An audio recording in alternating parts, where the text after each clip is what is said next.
I'm going to get things started for the second session of the day. So I'm very pleased to introduce my friend and colleague, David Molitor. David is an associate professor of finance and economics at the Gies College of Business at the University of Illinois at Urbana-Champaign. He's also a research associate at the National Bureau of Economic Research. He completed his PhD in economics at MIT in 2012 and started his career as a postdoctoral fellow right here at SIEPR during the 2012-13 academic year. And it was through that I got to know David quite well, and I'm really pleased that he's visiting SIEPR this year as a visiting associate professor. His research explores how location and the environment shape health and healthcare delivery in the United States and has been published in a variety of leading academic journals. He has won numerous awards that are so numerous that I'm not going to list them all right now. And he has been featured in major media outlets. And I'm going to hand it over to David to introduce the panel. So thank you very much, David. Thanks, Gilbert. Well, I just want to say thanks for including me as a, just in the day today. This is fascinating. I'm a health economist, and so kind of adjacent to Social Security, I think a lot about aging, but I'm learning a ton. So I just want to introduce this next session, the importance of Social Security across the population, kind of where it fits into today's agenda. So the session that we just came out of kind of set the background for Social Security's role in the United States, in particular since 1983, and kind of thinking about what impact Social Security has on average in the United States. But as we've already begun to discuss, there are large differences across individuals in their earnings trajectories, in their life expectancy, in their family structure, and this means that Social Security is more beneficial for some groups than for others, and not always in the ways we might expect or hope. So in this session, we're going to examine the issue of redistribution in Social Security, as understanding this is crucial for thinking about future reforms. One of the things that I've learned from health economics is that before you can treat a problem, you have to diagnose it. So this session is going to be a little bit on diagnoses and setting the stage for thinking about how to most effectively reform the program. And so I'm very much looking forward to hearing on these issues from two preeminent experts who will be joining me today. So I will introduce them in the order that they'll give their remarks, and then they'll come up and give remarks, and we'll have a conversation. So our first panelist is Karen Smith. Karen is an internationally recognized expert in microsimulation and a senior fellow in the Income and Benefits Policy Center at the Urban Institute. So Karen has developed microsimulation models for evaluating Social Security, pensions, taxation, wealth and savings, labor supply, charitable giving, health expenditures, student aid, welfare reform. Probably be easier to say what she hasn't looked at for nearly 40 years. Some specific microsimulation models she's developed have included the Social Security Administration's modeling income in the near term and policy simulation model, as well as Urban's dynamic simulation of income. Karen has written extensively on demographic and economic trends and has contributed to numerous books and scholarly journal articles. She's also served on advisory panels for numerous organizations, including the National Academy of Sciences, and Karen holds dual degrees in economics and computer science from the University of Michigan, so go blue. Our second speaker is William Spriggs, who is a professor and former chair of the Department of Economics at Howard University. He's also chief economist at the AFL-CIO trade union, where he chairs the Economic Policy Working Group of the Trade Union Advisory Committee to the OECD. So Bill has extensive experience in leading economic policy, development, and research, including serving as Assistant Secretary for the Office of Policy at the U.S. Department of Labor from 2009 to 2012. And he's had senior roles with the Economic Policy Institute and numerous other government agencies. Bill is a member of several advisory boards, including the National Bureau of Economic Research and the National Academy of Social Insurance, where he received the Robert M. Ball Award for Outstanding Achievement in Social Insurance. And he holds a master's and PhD from the University of Wisconsin-Madison, so go Badgers. And I'm from the University of Illinois, so we're very well represented Midwest and Big Ten. Anyway, I want to welcome Karen to give some opening remarks.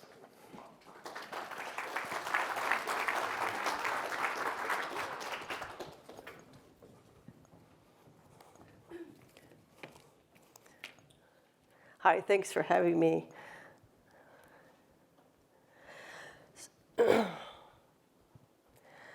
So this chart shows the progression of family income of people age 65 and older and poverty rates among the same population. So the blue line is showing a sharp decline in poverty rates among aged individuals. And this is happening largely because earnings are rising. But I want to highlight a couple of things about this. You got a sharp decline in the poverty rate because Social Security coverage was rising. You have more women working and contributing to their own Social Security benefits. But I think important in this is that when Social Security was passed, it was passed in order to alleviate poverty among the aged population. And clearly this chart shows that while yes, poverty rates of the aged have been declining, it's really kind of plateaued at about 10%. So we have not eliminated aged poverty. The other thing that's important about income of older people is that it's very unequally distributed. This chart shows the retirement incomes at age 70 for different cohorts. So the bars on the left are showing the pre-boomers, the bars on the right are showing millennials. And what you see is that, first of all, yes, median per capita incomes are rising. This is at age 70. But the income of the top 20 percentile is about 10 times that of the bottom percentile, and about 3 times. Oh, so I did. Sorry about that.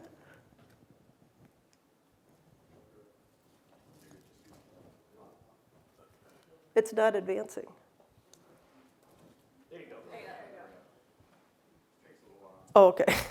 Okay, sorry about that. So the top quintile, the income of the top quintile is about 10 times that of the bottom quintile and about 3 times that of the median quintile. The other thing that's important to this is if you look at the growth rate of the income at the bottom quintile, it's pretty flat.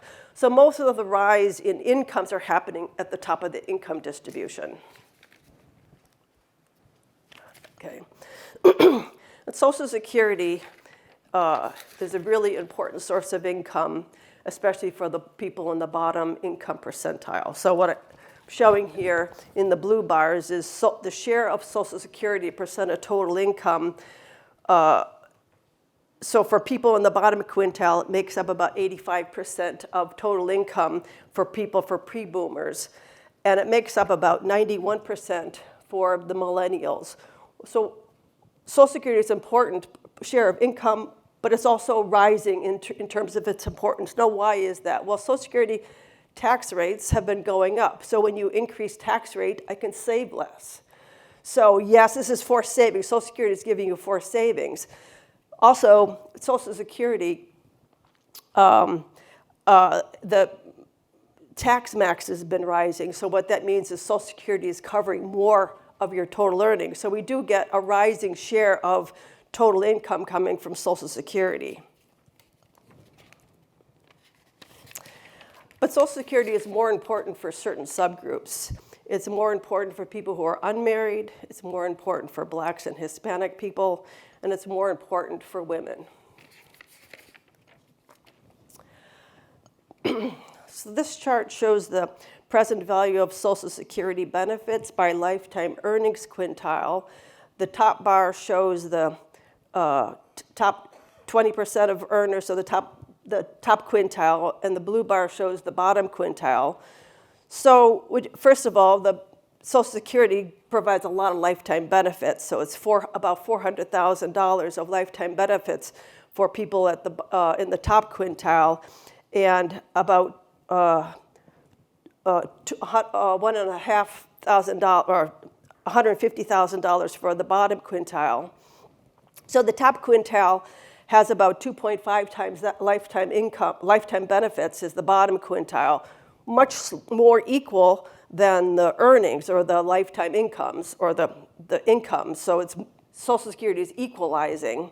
But you see that the slope of those lines are diverging. So by the time you get for people born in 2000, that difference is about 3.2 times. The top quintile is about 3.2 times that of the bottom. Part of the reason for the rise is that people are living longer, and there's rising real earnings. But yes, Social Security is progressive. So this shows the ratio of lifetime benefits to lifetime taxes. And for people in the bottom quintile, Social Security replaces about 1.8, or the ratio of benefits to taxes is 1.8 of their earnings, so of their benefits. So what does that mean? It means that you're getting more in benefits, lifetime benefits, than you paid in taxes. And for the top quintile, that's the black line, it's about 0.7. So they're getting less in benefits than they paid in taxes. The other thing to notice is this ratio is slightly rising over time. This reflects the increasing life expectancy. So as people in later cohorts live longer, Social Security is promising them more and more benefits. Okay, so this is looking at the replacement rate. A lot of financial advisors say, what do I need to save? What do I need in retirement? And a rule of thumb is you need 75% of your pre-retirement income in order to have adequate retirement adequacy. So this looks at the share of people in different cohorts who fail to meet that 75% threshold. So for pre-boomers, those are people born in 1936 to 1945, about 23% of pre-boomers fail to meet that 75% adequacy. And that rises to 38% by the time you talk about millennials. Now, why is this? Well, there's an increase in the Social Security full retirement age. That's a benefit cut. It just is a benefit cut. And so people in later cohorts are simply going to get less out of the program than they paid in. I want to highlight here, though, that these orange bars. The orange bar says, what if Social Security cannot pay what it's been promised to pay? And we have a 20% benefit cut. This shows this very sharp rise then in the share of people who have inadequate income if there is a benefit cut. That's my last slide.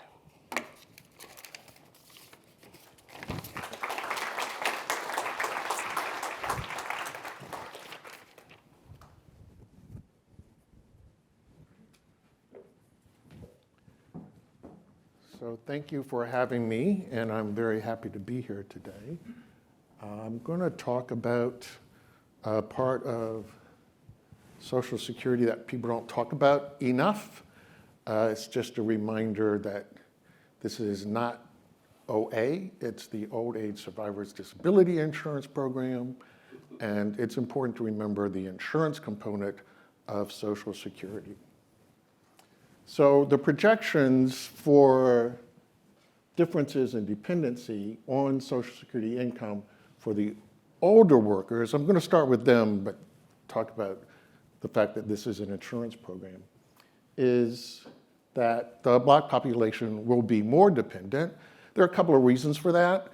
The income mobility data that Chetty and his cohorts have looked at show that we will eventually have some convergence between whites and Hispanics. We will never reach convergence between whites and Blacks or whites and Native Americans.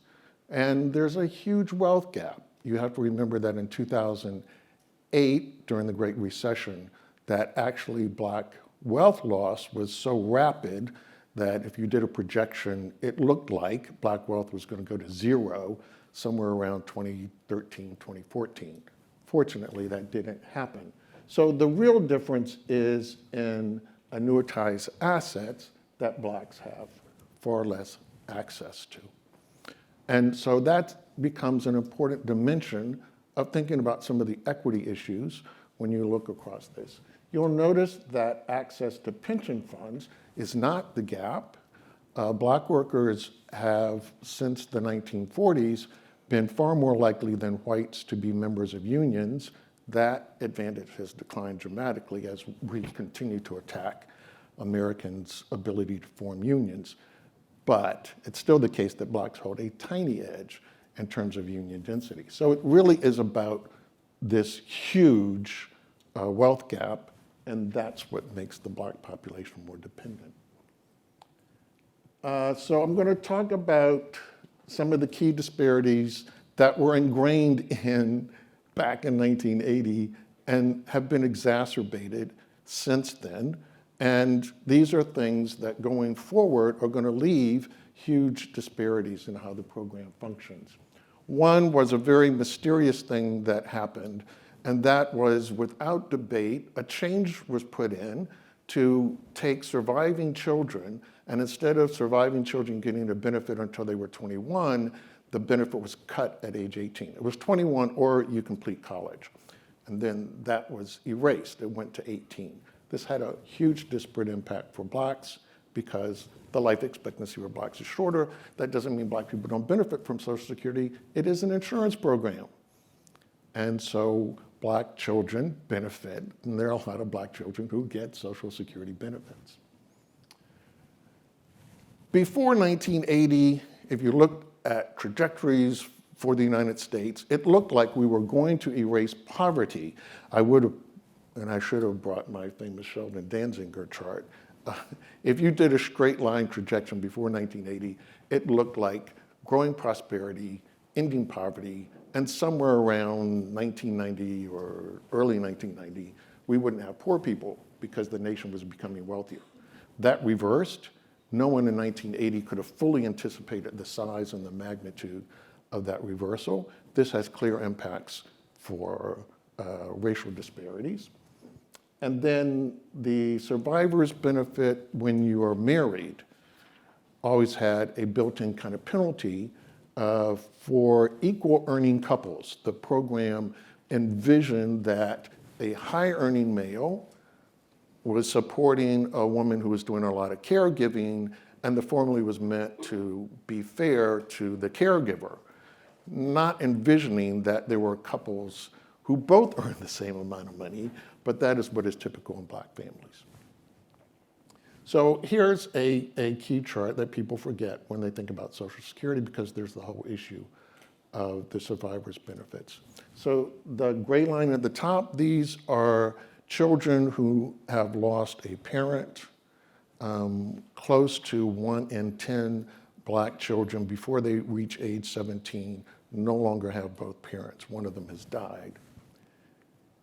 During COVID, this changed dramatically because COVID really was a disease of the working people. If you look at it among whites, it was a disease of the elderly because they were disproportionately in confined space. But when you look at it for every other racial group, this was a disease of workers, and mostly for black and for Native Americans. And so when you look at what happened, is there was a dramatic increase, significant increase in the number of black children under age 18 who lost a parent. And so when people talk about reforms and changing the formula, they have to remember there's another set of people who benefit from Social Security. This isn't just an old age program. For low earners, this is vital because, of course, their earnings are not going to generate savings. This is why it's insurance. Cutting off the benefit at 18 instead of 21 has real impacts in the black community. Low-income black people go to college far more than any other low-income group other than Native Americans. So the result is that black children and Native American children, when they apply to college, are far more likely to be coming from households where the expected contribution from their parents is 0. And this dominates among Black students. Cutting them off from the Social Security benefit at age 18 exacerbates this. And studies done of what happened at that cutoff point in the 80s showed a significant drop in college enrollment, particularly for the children who had been the beneficiaries, and so therefore had a disparate impact on Black college enrollment in the 1980s.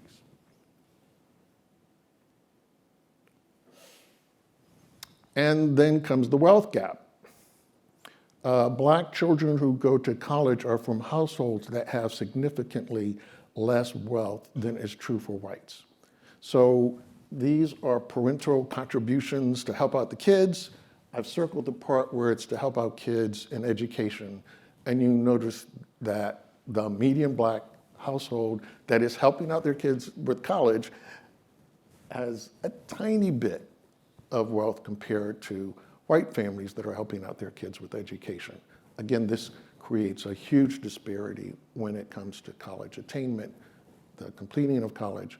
So this cutting off kids as they reach college age has a very significant impact on the disproportionate share of kids who do need the Social Security benefit in Black families.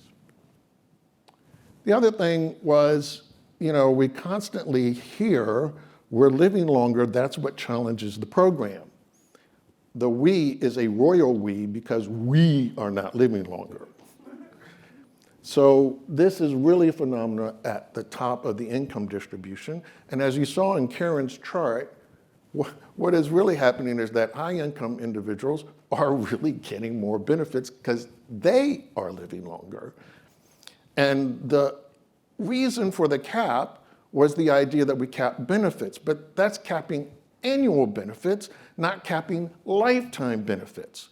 So when everybody was living about the same, well, that seemed fair. But now the lifetime benefits, as Karen's chart pointed out, are growing for the high income people because they're the ones who are living longer. So when we have these conversations about we're living longer, we're not living longer, and a lot of discussions about formulas and, let's make people retire later or because we're not living longer.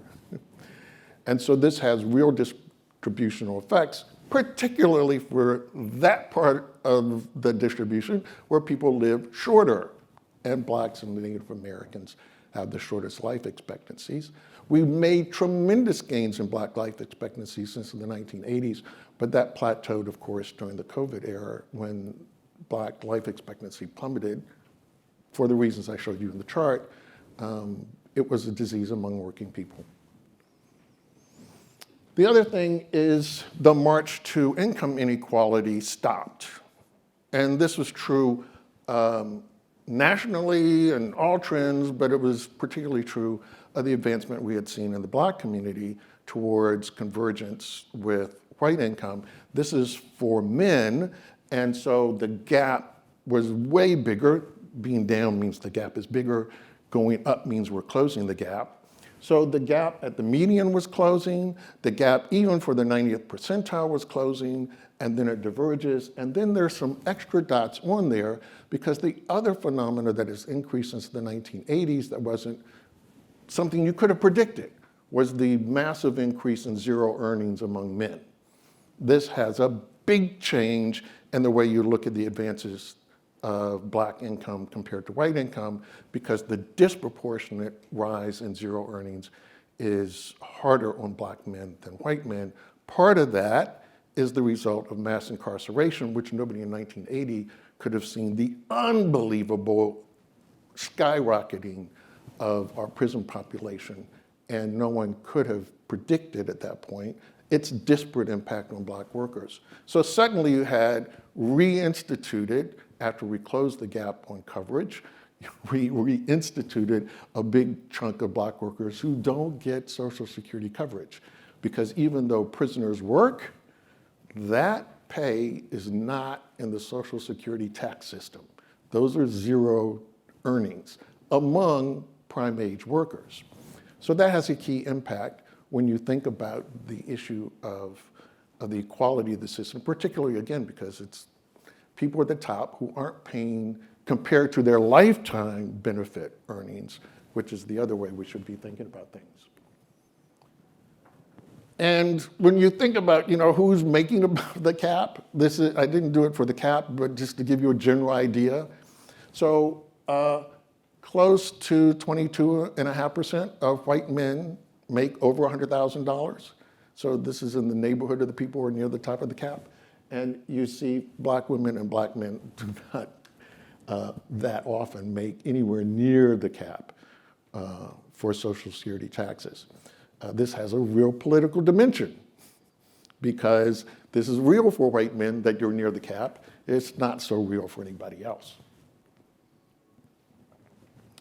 The other thing that was in the formula, as I mentioned, which was meant to be a way to address inequality between men and women because caregiving by women, was to address this from the perspective as Social Security was designed. Social Security is really designed as a family program, and it is designed to protect the income of the family from the perspective of what can happen to me as a worker.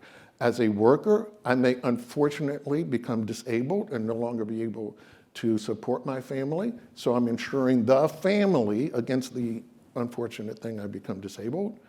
I may unfortunately die when my family thought I was still going to be making money and helping out, or I could reach old age, hooray, and I'm blessed, I get to live long, but I'm not competitive in the labor market anymore. And so it's designed to protect the family, and the formula benefited the notion that, well, the typical family has this high-earning male, a woman who's doing caregiving, and then we will protect the survivor benefit for the non-working spouse. Except for black couples, that's not the typical family. The typical family are two earners who make about the same thing. So black families who reach these income levels, the same income level as a white family, are doing it by having two people work, but the formula gives you more benefits, ironically, if one of you had made all the money and the other one didn't. You actually end up as a couple receiving more money that way than if both of you earn the same amount. This was always wrong compared to what was true for black families. And we haven't figured out a way to fix that. That is a gap going forward. So going forward, we have a lot of challenges because inequality rose in ways and in magnitudes that we had not anticipated.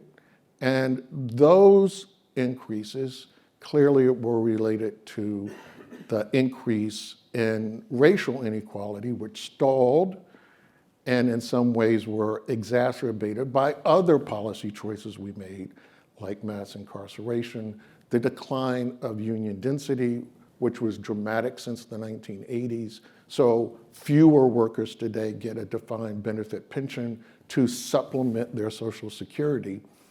And despite what many people may think, there are not that many financial companies who are desperate to get as clients low-income workers who have infrequent payments, infrequent checks. They're not running after them and saying, oh, we'd love to give you a retirement plan. And if they did, it would be with fees much bigger than what Social Security represents, right? Social Security is almost free when you think of the administrative cost. When you think of what that private company would be doing with these low savers, it would be almost eating up their savings. So those are the differences. I hope we always keep in mind when you change benefit formulas, you're changing disability benefits. 1 in 10 black kids is getting a survivor's check, but a higher share of black kids are getting a check because their parent has entered into the disability program. Some of this gets masked because if you're on disability and you live long enough to reach retirement age, you then get shown in the system as in the old age program. We don't see you as a separate set of people. So I think that's one reason why people get confused about the importance of the insurance part, because the data gets reported to you to mask some of that importance.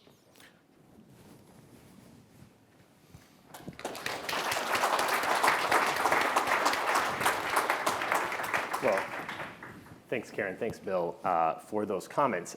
I have a few questions, things that we can for discussion, and I want to start by building on a point you made, Bill, which is to think about Social Security and its role as providing insurance. We're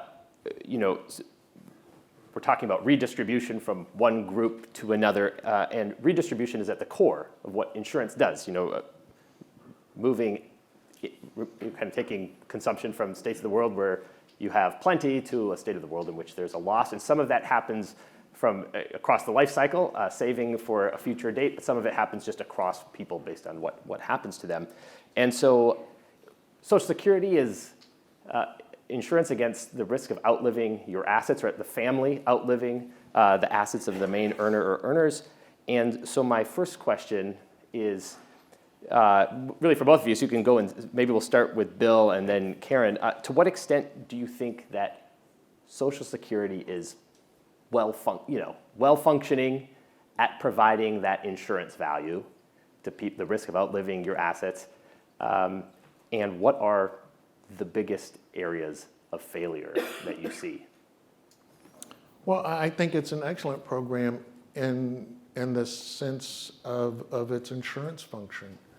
We know it is the most effective child poverty program. It's more effective than anything else we do, because that insurance against the loss of that parent is huge. And when we look at the reduction in child poverty because of death of a parent or a parent becoming disabled, it plays a larger role in lowering Black child poverty than any other program that we have. So does it provide this key floor? I think it does a great job.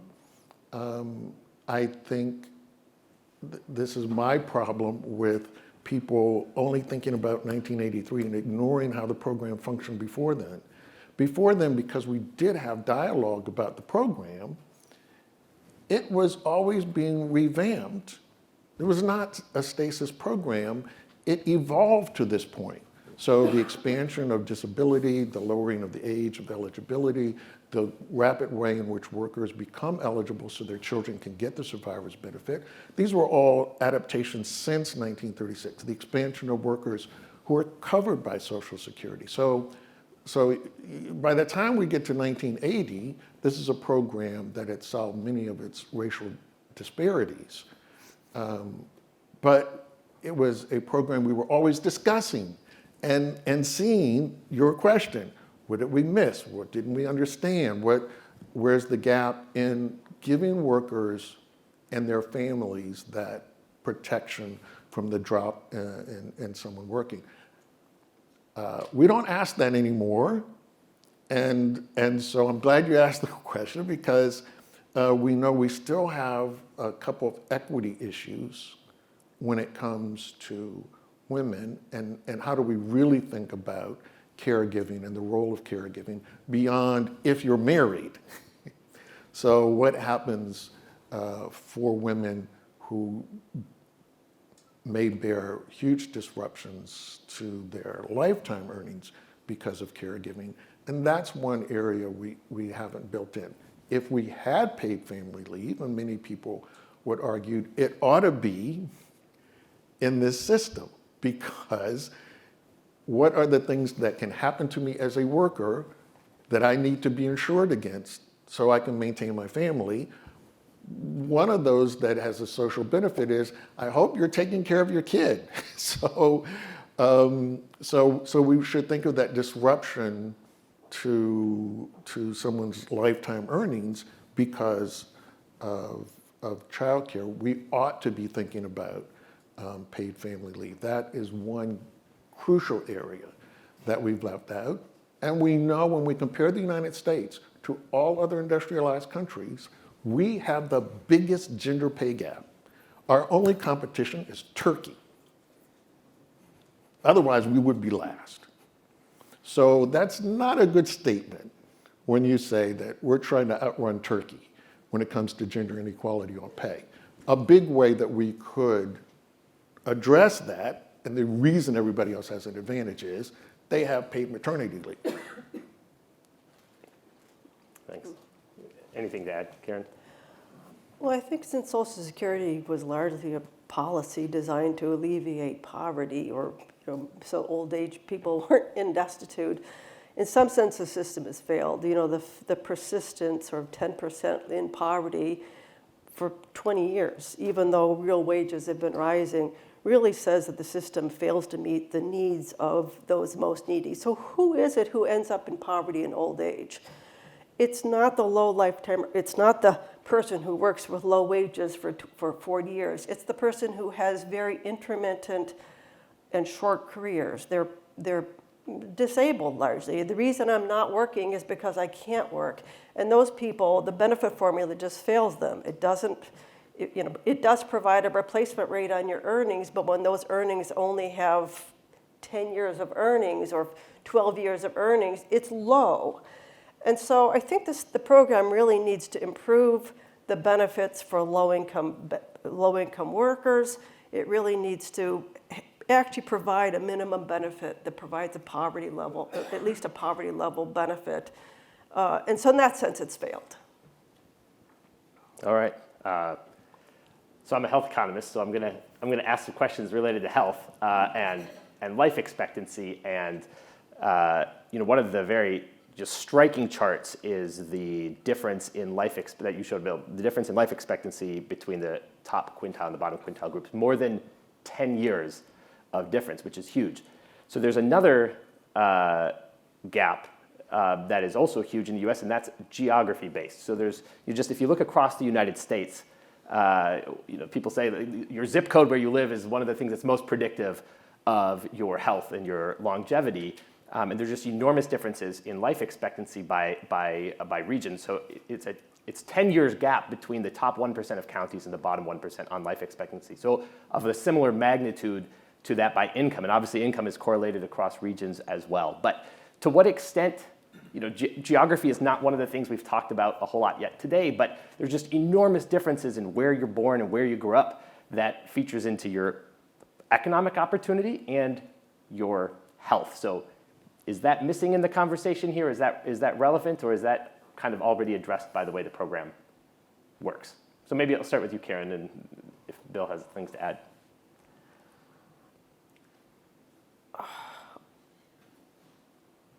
I mean, the program could have a more progressive benefit formula that basically says that the lower lifetime earners are going to get a higher replacement rate. And that's just part of the program design. It is an insurance program. You'd like to think that it's going to insure you against being in poverty and old age. And the current provisions of the replacement rate formula isn't really accommodating the fact that high-income people are living longer. And that's just, all that is a benefit increase, lifetime benefit increase for the most wealthy people in the United States. Yeah.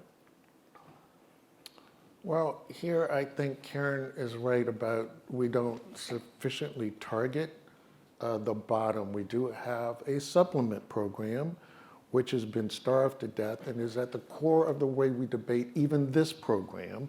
And it's the debate of the day because people have in their heads that anyone who doesn't work should die.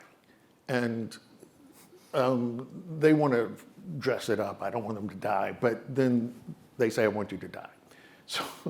So that's the challenge because the very low beneficiaries, as Karen was pointing out, aren't the people, the formula doesn't fit. The formula fits if you are a constant worker. It doesn't fit if because of disability you don't get work that often. It doesn't fit if you live in a state that is punishing to workers. So it's your zip code, but it's also true that the disproportionate share of people who get disability live in the South. It is also true that those are those states that have no workers' compensation program, have very little unemployment insurance program, which is original part of the Social Security Act, and have no minimum wage. So these are states that have it in for working people, full stop, period. There's no dimension on which those states, K to 12 education, I mean, it's not just how long you're going to live, but will your state have spent some decent amount of money on your education? And as much as people want to say, you know, LA is this horrible school district, you'd rather be in LA than in Mississippi. So the bigger disparity is between states when it comes to every opportunity. You would hope that we could design federal programs that could fly over and save these people living behind the cotton curtain.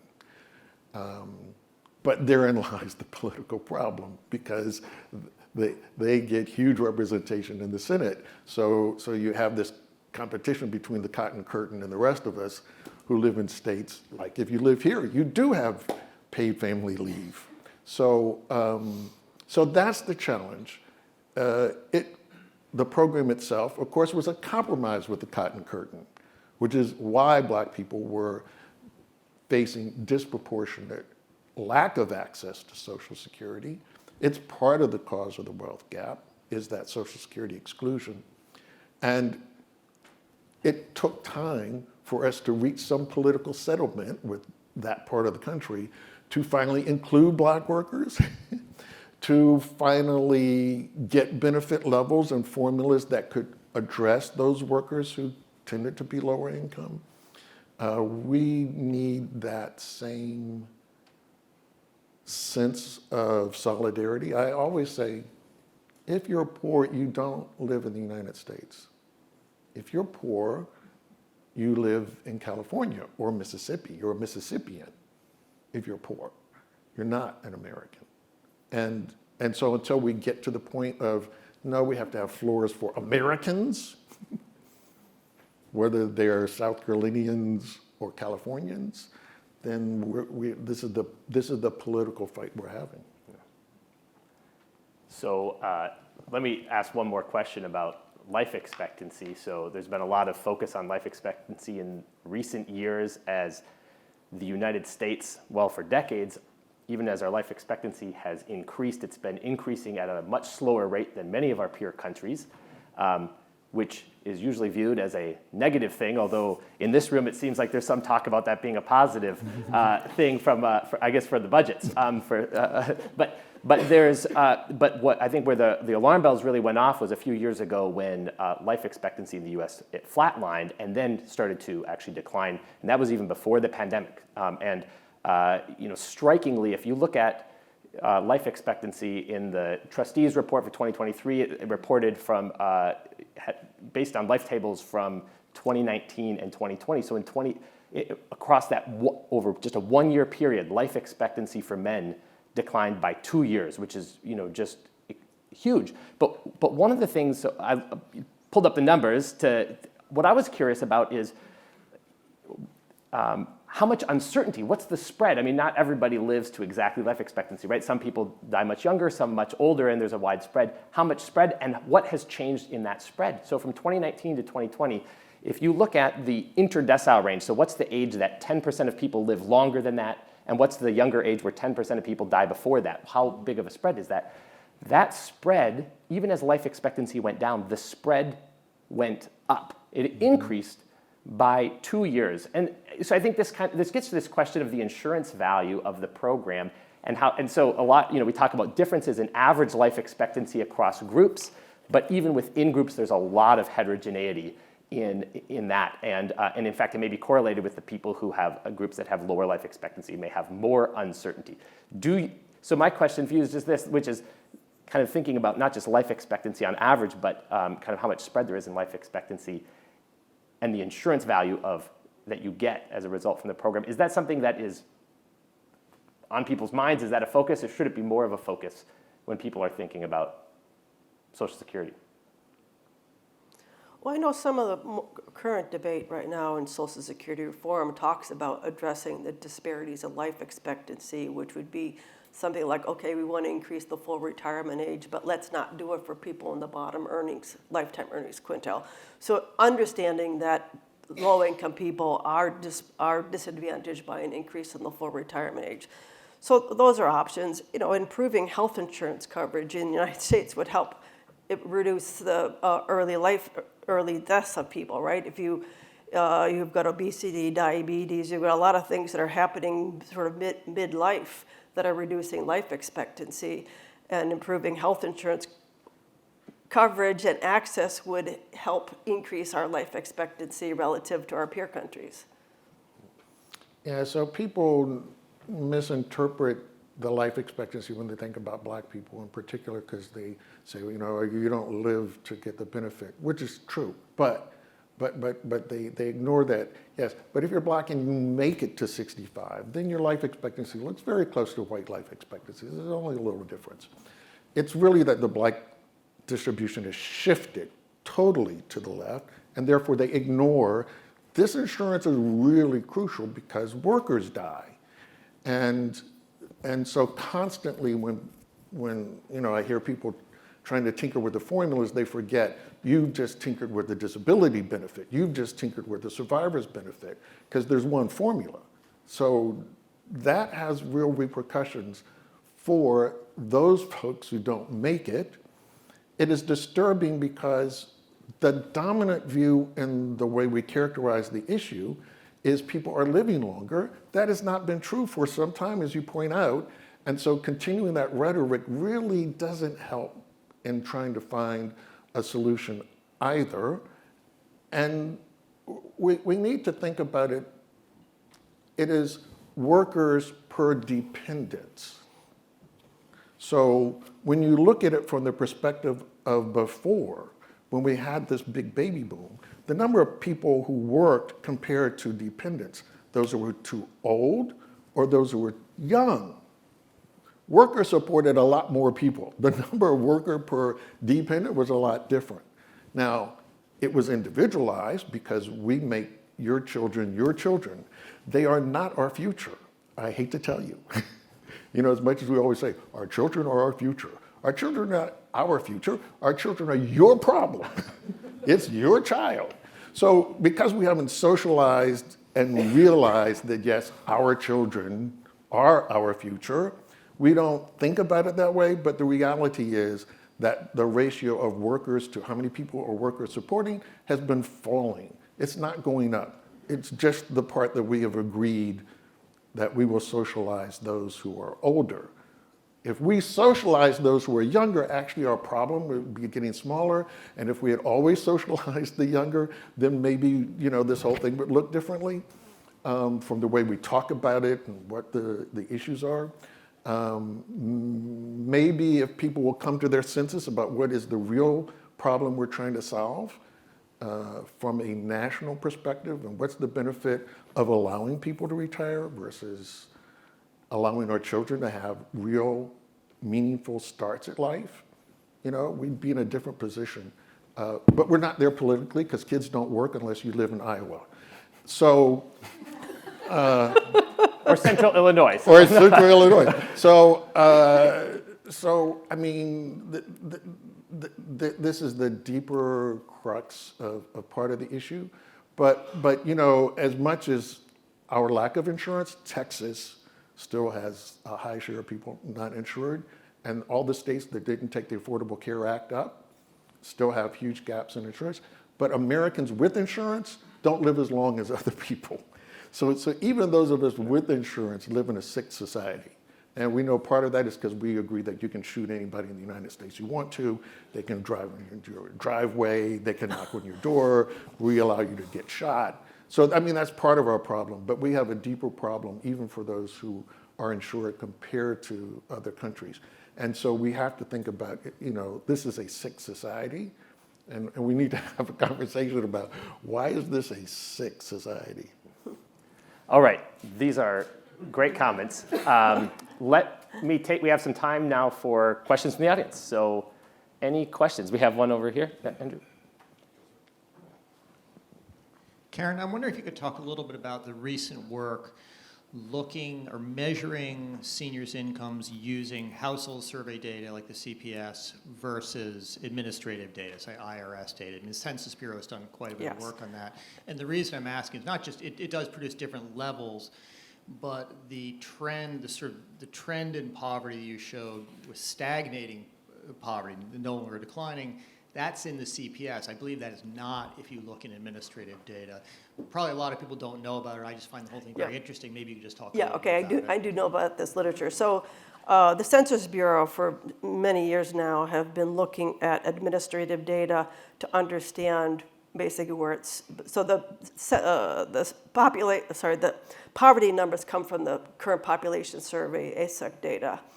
And there are a couple things that happen. First of all, with the shift from defined benefit pensions to defined contribution pensions, more and more of people's savings are coming in DC plans. But when you spend from your retirement account, census doesn't call that income, right? So you buy a refrigerator, people, let's say you've got a $300 increase in your income.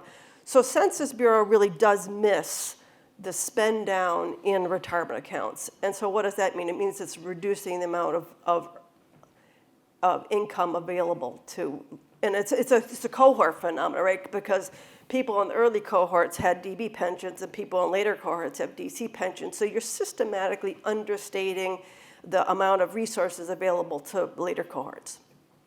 So what does that mean? That means that if you go to the CPS and you ask about what's happening to income, it means the incomes are too low because it's missing that. The other thing that's happening is it also, the poverty rates are too high. So yes, there is a misstatement. And the poverty rate is about 3 percentage points, is that about right? And about 23% in income. So the income differences are bigger than the poverty rate differences, but they're very unequally distributed because where is the gap? It's largely coming from the misstatement of the defined contribution pension withdrawals that census misses. Okay, so the numbers that I showed you come from, so the Urban Institute has a dynamic microsimulation model called Dynasim. It's a dynamic model trying to look at the distribution of the population and Social Security reforms. I do account for those differences. So my model does understand that there is these DC pensions. Those DC pensions are giving you some means in retirement. So I do account for that. And my poverty rates are lower than what the Census Bureau shows, and my mean incomes are higher. But the trends, the trends that I'm showing are, which are like rising real incomes, that's true. Declining poverty rate, that's true. But the current Social Security benefit formula does not have a minimum benefit. And so there are people who have low lifetime earnings who end up in poverty. And that just has not been declining. But it is 3 percentage point lower than what the Census Bureau shows. Thanks. Mark? Super interesting. Just following up on that point about the Social Security benefit, because as you know, the benefit formula, you have to have earnings to get anything from Social Security, retirement or what have you, or for your children or your spouses or what have you to get it. But there is, maybe you can talk a little bit about the importance of the SSI program, Supplemental Security Income. So SSI provides maximum benefit for a person of $914. So if you were, let's say, born low income and you never earned, suppose you had a serious disability, let's say, throughout your prime age, your 20s, 30s, 40s, and so forth, often you'd be receiving SSI, which is about $914 a month, the maximum benefit. So it's not enough to lift out of poverty. But maybe you can comment on it, because you were saying that Social Security should do it. Should it instead happen in a program like SSI? Your comment on it. Well, they certainly could reform the SSI program to fill in the gap. But the asset limits in the SSI program have been stagnant for year after year, and they're trivial at this point. And so a lot of people who people who get SSI are poor. There's just no question about it. It's means tested, the benefit is low, and there's an asset test. So these are poor people. Absolutely, you could expand the benefit for SSI. And so I worked with the Bipartisan Policy Commission when they were doing their reform proposals, and they did look at, so that there was some question about, well, how should we fill in the gap at the bottom, and should it be done through SSI or should it be done through Social Security? And a lot of people on the commission felt like it should be done through the Social Security provisions, and they targeted the low-income population by increasing the minimum benefit. So a minimum benefit, you can even have a minimum guarantee that says, hey, if I'm over 65, I'm going to give them at least a poverty level benefit. So, and it doesn't cost that much, right? Because yes, there's a gap. The gap is not that big relative to benefits that are paid out in total. So with relatively minor changes in policy, we could eliminate old age poverty. I'll just tell you, because one of my jobs that wasn't listed was for 6 years I headed the National Urban League's office in Washington. Among those of us in the advocacy community have long known that SSI could do better, but bringing it up would cause fear among all of us, because the politics is to cut the benefit. And every time you said, well, maybe we could get their sympathy for X, like maybe, we could help out people who get cancer. No, because then they're going to attack everybody else. I mean, the meanness in our system towards someone who isn't working is boundless. And so most of us, even when we had what we thought were wonderful ideas about what would make SSI better, would always corner that person and say, is this worth the fight, given what we think we're going to have to give up in order to get your great idea onto the table? It is, from my perspective, the bigger issue in the way we perceive this program. This is perceived as government expenditures. Any government expenditure is bad, and it's perceived as helping people who don't work. That's bad. So you're fighting a religious fight. You're fighting a religious fight, and that's what makes it so hard in trying to figure out where's the compromise when there's this religious kind of view about how some people think the system is supposed to work, and people who are afraid of what I call the true moral equation. I point out to people all the time, if you tell me you must work, I have 3 fingers pointing at me when I'm pointing at you. So if you must work, then I must have responsibilities that you can have a job, that it's a decent job, that you will not be poor if you work. You have a lot of social obligations to meet that equation. I rarely run into someone who wants to answer the 3 social obligations. Ensure that we always have full employment, ensure that every job is above the poverty wage, ensure that every job is not only above the poverty wage, but I get health insurance, ensure that it gives me retirement. Nobody wants to answer the 3 when they're pointing to 1. So that's why I say it's religious, is not moral, because if there was a moral equation and a moral debate, then people would answer the 3, what happens if I can't? And Social Security answers the can't. If you tell me I have to work, what happens if I can't? What happens if I become disabled? What happens if I'm dead? And that's what Social Security answers. It answers the other part of the moral equation. Society says you have an obligation, but society says we have an obligation too. All right, we have time for one more quick question and quick response. Okay, right here. Thank you. Thanks for this.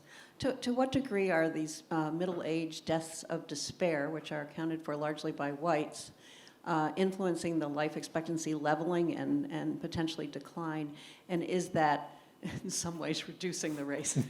Not the way you'd want to do it, but I just wonder how you factor that into the life expectancy. I wonder if, David, you want to answer that as a health economist.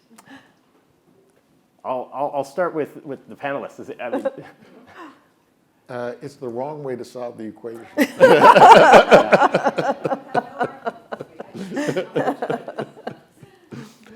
Well, unfortunately, the we were getting convergence in part for the wrong reason, because white people were dying. But then sort of just before COVID and then now because of COVID, it's diverged again. So we're, as a nation, not going in the right direction. But I would hope that COVID is a blip and not a long time persistent problem. So yes, something happened in the last 2 years because of COVID, but I don't think that's a permanent state. The deaths of despair is a bigger problem. All right, well, with that, I just want to give a round of applause and thanks to our panelists.